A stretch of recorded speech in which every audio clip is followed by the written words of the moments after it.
Welcome to Dropping Your Armor, where we listen to doers, thinkers, and dreamers in the hope of unlocking our infinite human potential.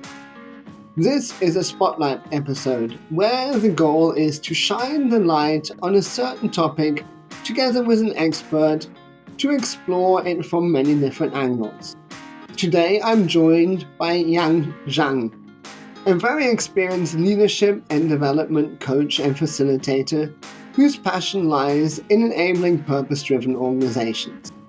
I have had the pleasure to work with her on numerous client projects in the past, and I've enjoyed her unique combination of authenticity, creativity, and the knowledge and evidence-based principles and methodologies of supporting individual and organizational growth.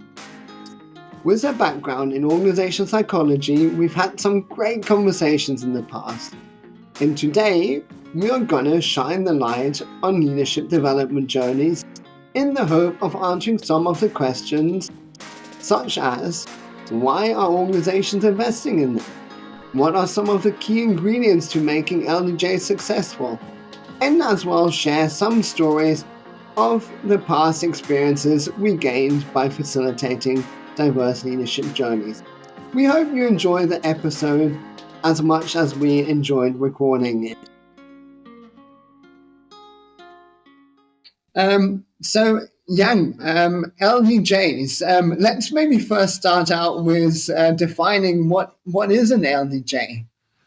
Sure. So from my point of view, I think a leadership development journey is very much like many of the multi-module training programs that we offer to leaders. I think we see them in many organizations. Typically, they consist a number of modules focusing on different topics. I think the main difference, I guess, the reason we call it a journey is because we do look for the participants to grow, not only as leaders, but also as individual humans and persons. And I think we look for that evolution. I can say a lot more about, how we make that happen, but I think the evolution is the key word here that makes it a individual learning, but also development journey across about probably 6 to 9 months typically. Okay, and it's interesting how you said it is about the leaders to evolve, but as well them to evolve not only as professionals but really as human beings. Why would you think that is even important? I think it's important that there's some history about around this that we can talk about, but it's important for a couple of reasons. First of all, I think even before the pandemic hit, we saw leaders discovering the importance for themselves to grow. They want to grow as humans. They realize that they are looking for authenticity. They're looking for to becoming more of themselves. That resonates well with the organization. Also make them feel that they are connecting with their people, so they themselves want to be as human as possible in organizations. I think that's what people crave for. But at the same time, I think if you're looking at how the pandemic influenced the businesses, influenced organizations, people really have a strong need to, where they are living their life much more connected between the business persona they have, but also the private persona they have. So they realize a lot of challenges they experience in their home life are impacting or interacting with what they're experiencing in their professional arena. And as a result, they do need to evolve both. Yeah, and I think that goes very much in this theory, and we can highlight that later on a bit more, but it goes very much into this theory. There is no professional persona and personal persona, right? If you have stressors, let's say, in the business environment, they are going to impact you in your personal life and vice versa, right? If your kids are sick at home, the reality is that it's going to be a stressor which will impact you, at work. And that means you need to be able to cope with all those stresses. And while we're talking about stresses, in our pre-interview, we had a very interesting conversation around stress management, resilience, and how, particularly with an A train, that is a huge component of our leadership development journeys. Do you want to describe a little bit your experience with that, and maybe as well, why is it even so important? Right. So this is very interesting. This goes back to maybe 2016, 2017, when A-Train started working with a very large IT organization. So this organization was going through multiple rounds of organizational change. And they realized that many of the leaders who have to lead their own teams through change are not at a place where they can cascade to the messages, they can feel that they can comfortably, or not comfortably, but they can feel comfortable really embracing the changes that's happening around them. And what we really realize is the fact that these leaders are stressed themselves. They are not really resilient in the face of change. And as a result, they're not able to role model, they're not able to support their own organizations. So the work we did back then was very much to support this group of leaders to discover how they themselves can first support their own stress management. And I think the phrase we often used back then is that, in a crisis situation, you need to put on your own oxygen mask before you put on the oxygen mask for someone next to you. So we did a lot of work around the stress management and stress resilience, and really also put the focus on, as leaders, the first and most important thing is for you to take care of yourself. And that's important for an organization. And once you're able to take care of yourself, you have the power and the strength to actually amplify that across the organization. So that was very interesting. That was also a sort of a aha moment for A-Train to say the reason we deal with stress and the stress management and resilience has a context around it.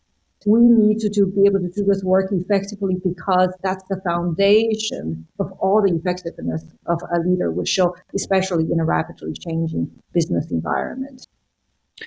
Yeah, and what you're talking about here is a little bit when we think about leadership development, obviously we're looking at two components, right? One is more the skills, the technical capabilities of a leader. And here, we can be talking about coaching skills, influencing, empowering, delegating, priority setting, right? Those are all more of the functional technical skills, not exclusively. Obviously, there's way more to it as a leader. But then there is that mindset and that belief, which is the inner operating model, so to speak, of a leader, right? How they view the world, what are some of their core values that guide them and direct them. And what you alluded to a little bit here, Yang, is if we don't evolve our inner operating model, the way we view the world, the way we interact with the world, how do we cope with our stressors, then we can't really evolve our outer operating model, right? The way we engage with others, how we influence, how we empower, how we coach and guide, because we'll always be, so to speak, a victim to our inner operating model. And maybe let's deep dive on that inner operating model a little bit. What does it take to upgrade that, to evolve it? What has been your experience practically in training sessions? Right. I think it's interesting that you're talking about the inner operating model.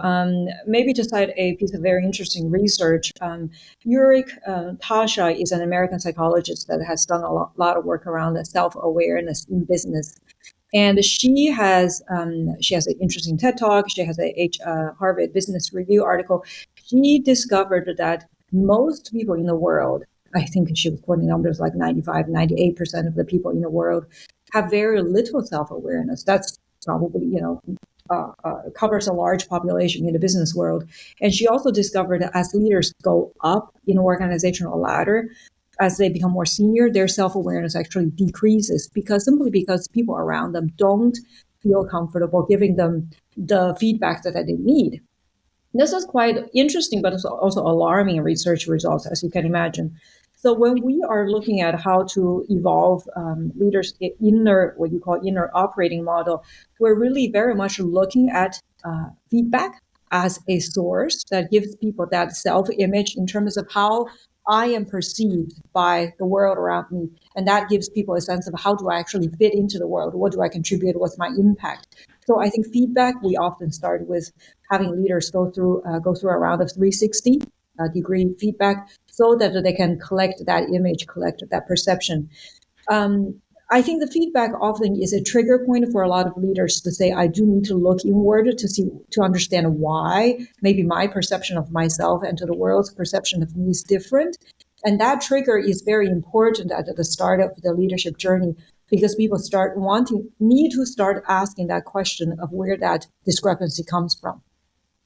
And with that as a jumping point, then we often need to go into help leaders to just make sense of that feedback. For example, I'm a mid-level leader, maybe in my early 40s, and I am perceived as someone who's great at technical aspects of my work, but I'm not seen as someone who's empowering my team, even though I want to. I want to delegate. I want to empower my team.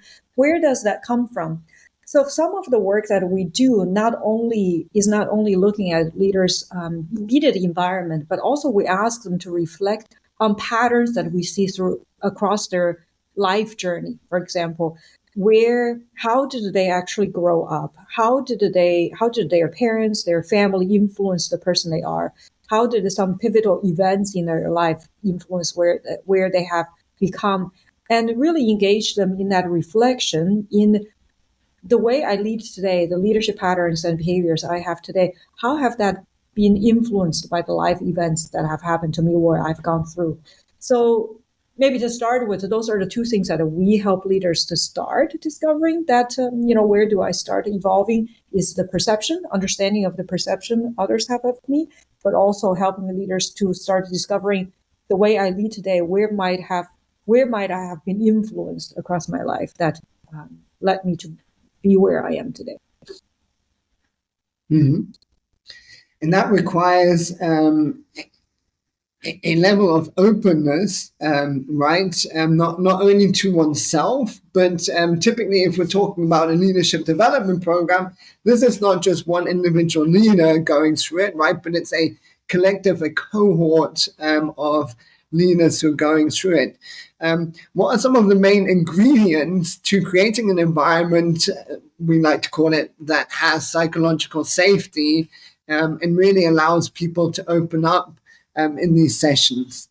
Yeah, that's a great question because if you think about A-Train's audience, often work with mid to senior level leaders, and they are not necessarily used to going to obviously their childhood, deeper personal histories to be, from the first moment on.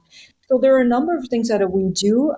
Obviously, as we said, the 360-degree feedback, everyone goes through that. Everyone receives that feedback, lowers people's resistance to having those conversations because they've already had that reflection before coming into the program itself. Another aspect that we do is that we do actually invite everyone in a very non-judgmental manner, share everyone's personal history with each other. You imagine a group of 12 leaders, very intimate setting that we create, and we invite people to go into small groups, having prepared a life journey prior to coming to the program, actually tell each other, spend sometimes half an hour per person, tell each other the stories of their own life. And that's a very a powerful trust building exercise because people get to hear about commonalities in their life history. They also all of a sudden don't see each other as competitors, as so and so in finance, so and so in IT, but really very much as humans. There's a lot of shared human history. But I think one of the most important things is that I think A-Train does this more and more, and we're learning and we're growing as well, is we as facilitators need to be able to tell our own life histories and constantly go back and revisit that life history and discover the things that we feel comfortable and vulnerable to share with our group. For example, as a facilitator, I have recorded a video of my own life journey. And before we go into a program, that's the video that goes out to all the participants. They listen to my life journey. They listen to my reflection about what has been some of the hang-ups in my life, what have been some influential figures in my life. And it's a 20, 30-minute video. They watch it. they get to know me, they can also see someone in a position of authority in the particular case of facilitation, I guess, or in a position of leading the group, being comfortable and being willing to share that helps them come into the session already feeling that this can be done. So I think that's also the work that we constantly need to do ourselves as facilitators to go into that discovery ourselves and to be willing to share those things. By the way, Yang, you need to share that link with me. I want to see that video of yours. And it's funny. I don't know how you feel about it. I don't know how many times I've already gone through my lifeline journey and looked at, particularly parts of it that have significantly influenced how I view the world, how I respond to certain situations based on what protected me maybe in the past or made me successful in the past, and I apply the same techniques to today's context, right? And within A-Train ourselves, what we like to do is when we're forming new teams, we actually share those life journeys with each other to really bond as a team. And it's funny because every time I do it, there's a new discovery for me within this exercise. How about yourself? Have you been surprised by your own stories? Absolutely, absolutely. I think, Tolga, that's exactly my own experience as well. Every time you tell your own story again, or you reflect on your own story, new things emerge. You have to come to new understanding, which is why I think doing multiple leadership development journeys over time as a facilitator, you also evolve with your participants every time because you discover something new.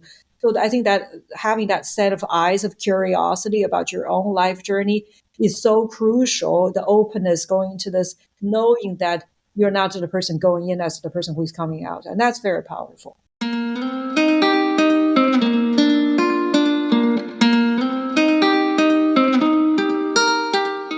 Organizations are obviously faced with a lot of challenges in the external environment currently, and there are different strategies of how they might want to respond to it.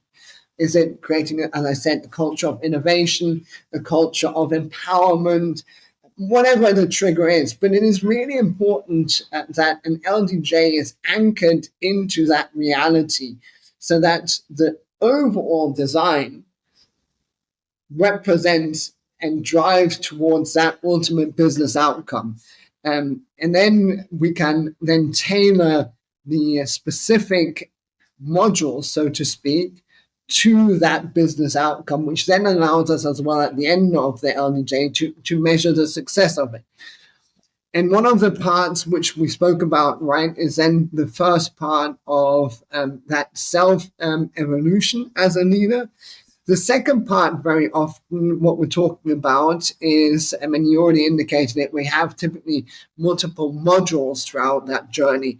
The second part of a journey very often is then first part leading myself, evolving myself. The second part then is more around leading and evolving others around us.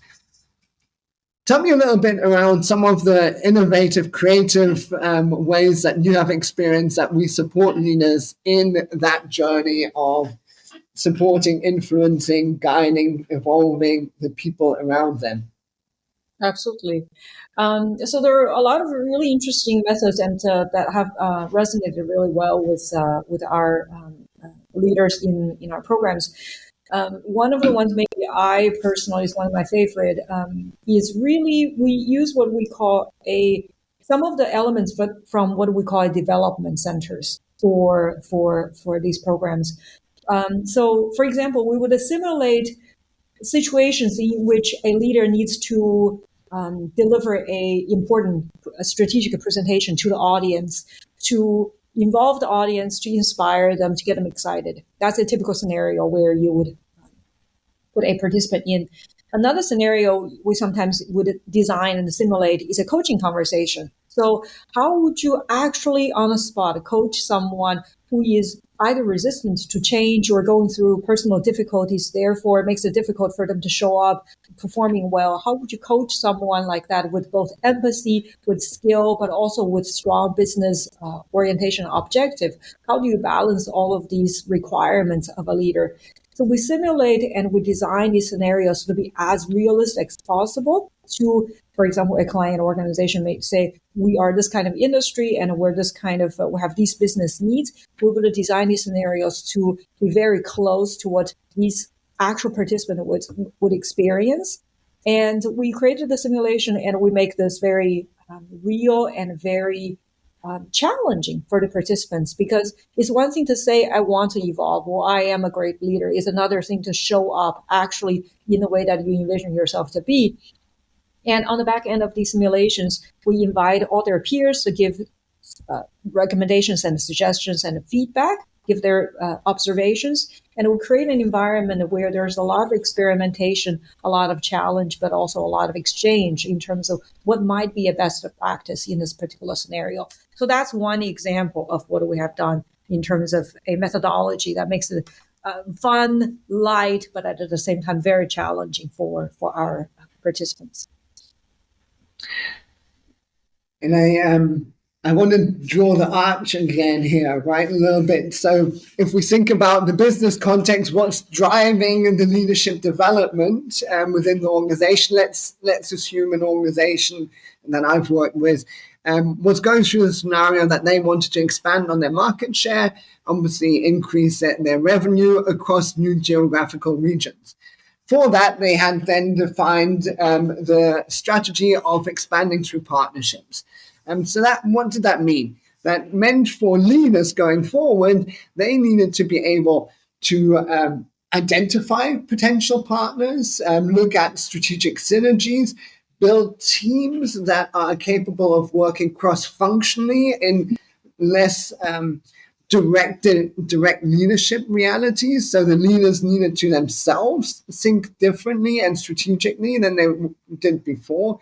Then they had to lead their teams in working cross-functionally and cross different businesses. So breaking down the silos. And all of this we could then map out in terms of what behaviors would we like to see in the leaders when they, for example, go through, as you just described, a coaching conversation with an employee who might be struggling working across boundaries and silos, right? Now, they would obviously have to build the overarching business context. Why are they wanting this employee to work across these boundaries? But then as well, very concretely, what is the behavior they want to see from the employee? And what kind of leadership behavior does the leader need to show to create this inspiring and engaging and ultimately empowering behavior to the employee? So again, going back to the beginning, we've spent, the beginning setting the context of the leadership development journey. Then we've worked with the leaders individually on identifying who they currently are and who they aspire to be as a leader. And then we anchor it in very concrete behaviors and put it into simulation scenarios where they can now experiment with showing that behavior and creating the impact that the organization is desiring. Then very often we then move to more of a third module, which very often is more around leading the organization. What is some of your experience in that context? What are we talking about when we're talking about leading the organization? So to answer your question, Tolga, when we go into a later module where the participants and the leaders are looking at how they can lead the organizations more effectively, we often introduce the context of leading through change. So that's one of the things that obviously many senior leaders need to more and more do. And what's fascinating, to connect it to your one of your earlier points, organizations have these goals of becoming more innovative, have these goals of becoming more effective, becoming more competitive.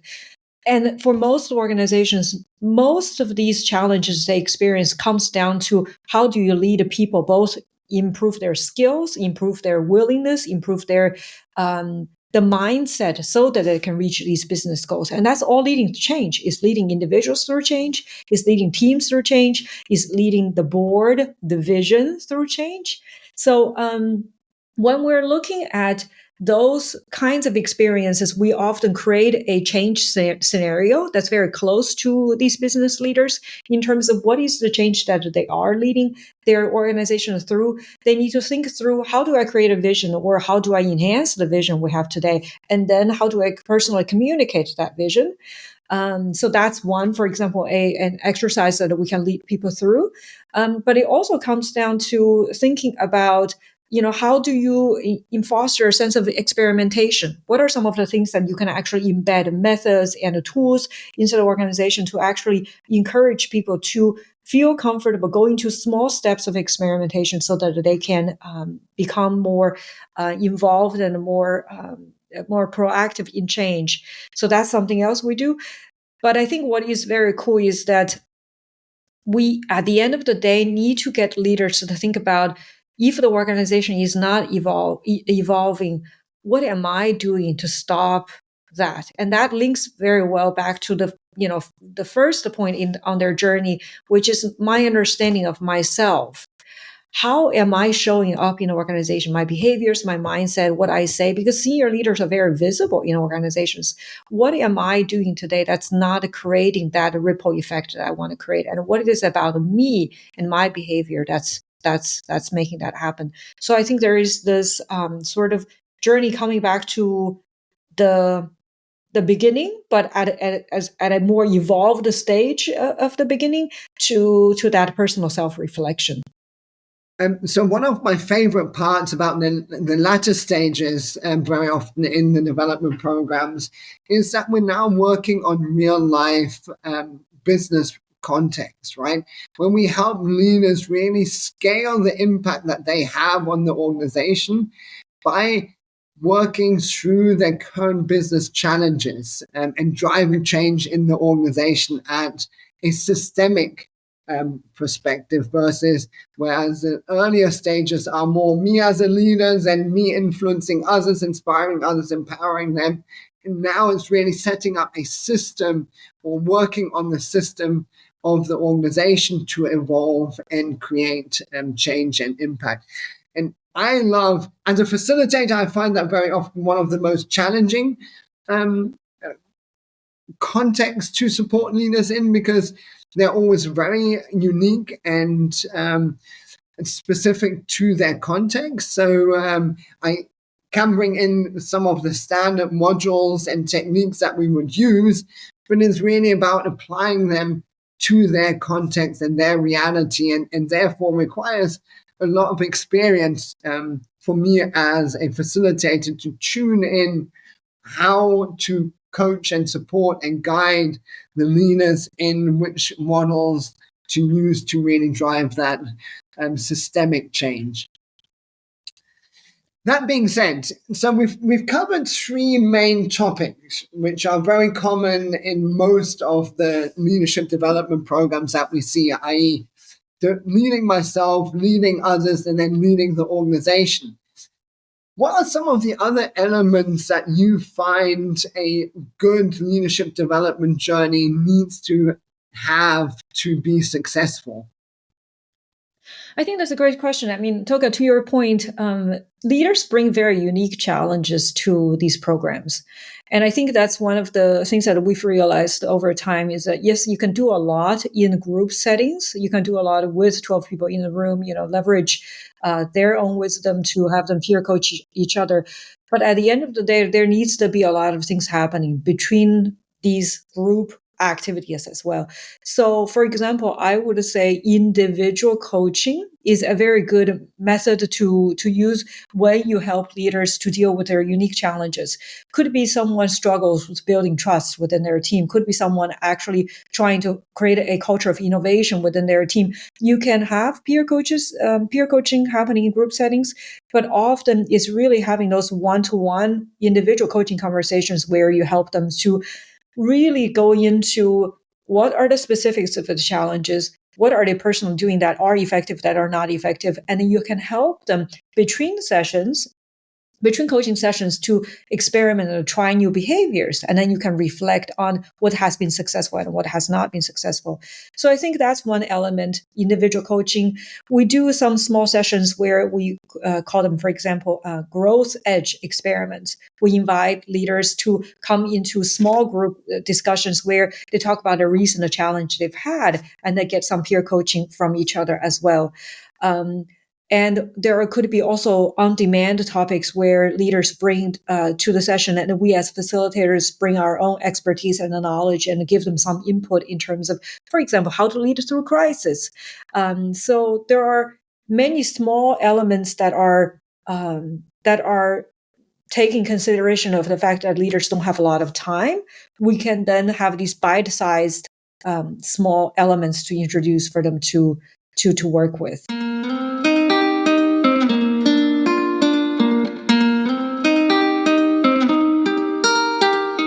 And so I think a good development journey, if I had to round off what I'm trying to say, is there needs to be multiple avenues of learning, some of them being more asynchronous and some more synchronous, some at a cohort level, some at an individual level, and then some at a community level across the whole organization to truly impact the business goals that were set at the beginning of the journey.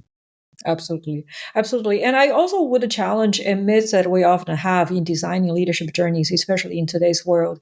Many people or organizations sometimes believe that e-learning is not the right format for senior leaders, or self-paced learning leaders won't do anything if you don't actually make activities happen for them. And I think in today's world, we're looking at more and more leaders wanting to have that flexibility to choose where they learn and how they learn at whatever level they are at in an organization. So yes, the diversity of the methods really matter, and really can appeal to different people. I think that comes back to what's one of our fundamental beliefs about human beings. And I think you alluded to that earlier. Most professionals have an intrinsic desire to become more impactful, to learn, to feel engaged, to evolve as a leader, as an individual that can have a positive impact on the world around them. And as an organization, creating the space for them to evolve has not only obviously the impact on the business side, but it has that tremendous impact on empowering, engaging leaders and helping them evolve as human beings. And that has a huge ROI on retention of leaders, right? I think, Tolga, to your point, because businesses invest quite a bit of time and financial resources into developing these leadership development journeys, and having their senior leaders spending 6 to 9 months of time going through something like this, sponsorship from the top of the organization is really critical. Role modeling from the top of the organization is really critical.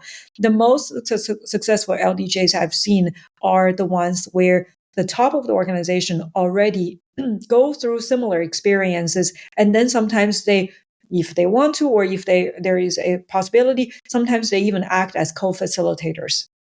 And this is one of the programs I mentioned earlier. We see the most senior leaders in the organization demonstrating that they are learning, not that they're perfect, but they're learning, and they're willing to learn. They can acknowledge what they're not doing well and where they want to become more effective.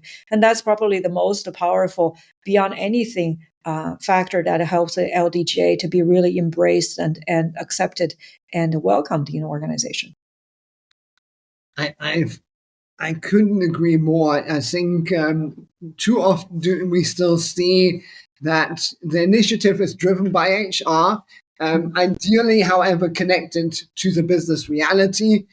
However, they only get the buy-in from senior leadership versus true engagement. And I think that true engagement is so important. I had a beautiful example a couple of months ago when I was doing it. Actually, wasn't a leadership development journey. It was more of an assessment and development, a so to speak, management leadership audit, and we put these two very senior leaders through a assessment/development center.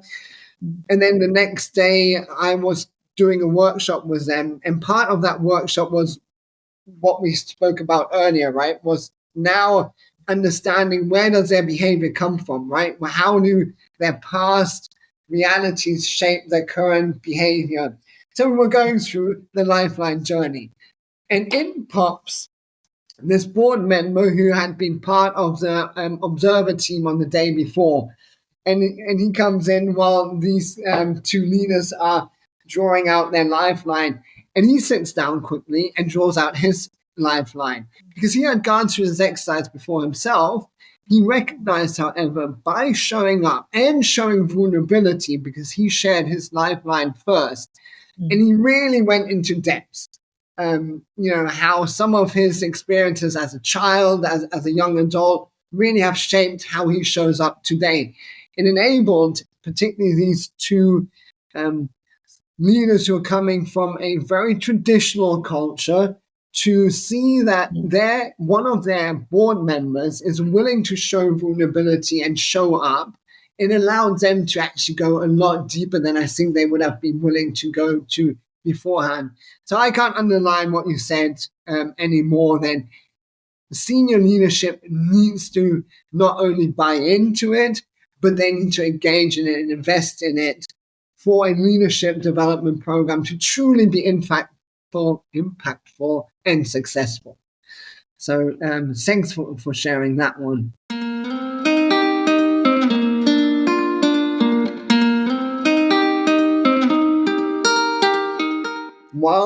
Particularly when we're designing for global leadership programs where we might have different cohorts across different regions, while the architecture and the overarching approach and the goals still maintain the same, no matter where in the world we're delivering it, the how we meet the individual learner is so important. And I think that's one of the key elements, what makes a really good facilitator an impactful facilitator, is that they have the capability of taking the architecture and understanding the goals and objectives of the whole development journey, but then adapting and tailoring it to their specific audience to really help them unlock their true potential.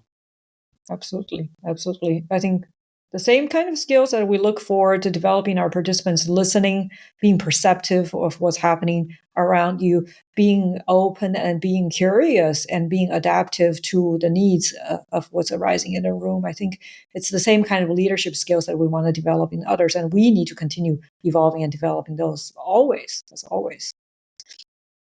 Absolutely. Hey, and Yang, I loved having this conversation with you. One part that we always like to do at the end is, since the whole podcast series is called Dropping Your Armor, and you already indicated a couple of times some of the evolution that you went through. But when you drop your armor, you show up ... When I drop my armor, I show up as curious. I show up as willing to listen. When I show up as engaged and fully present. I love that, right? Because you didn't say you show up as an expert who is now facilitating and teaching others, but you shared how you show up as a curious leader, as a learner yourself, and creating such an environment, allowing others to unlock their full potential.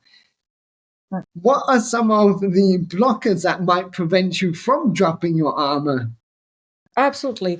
I think one of the experiences I always share in my personal development journey is as someone who had grown up in China, grown up in educational system where excellence and perfection and high performance was always rewarded, one of the things that I continue to have to evolve is try not to be perfect and not to be excellent, not to be high performing, not in a destructive way, but really just accept the fact that you don't need to be all of those things to be effective and to be connecting well with your audience or the work you do. So I think that's something that I always come back to and reflect on is how can I go with the flow more, and how can I accept the imperfection of in everything that I do, the person I am. And that's a difficult journey. That's not been easy, and that's something that I continue to do. So yeah, I think that's probably, but that's the most powerful, let's say, experience I've had to look for that imperfection, to actually go for those imperfections in what I do. Yang, thank you so much for the conversation. I know I would love to keep going. I do think our time is running out. So thank you for sharing with us, and looking forward to our next journey that we will facilitate together. Absolutely. Yeah. Absolutely. Thank you, Tolga, thanks for having me. This has been fun.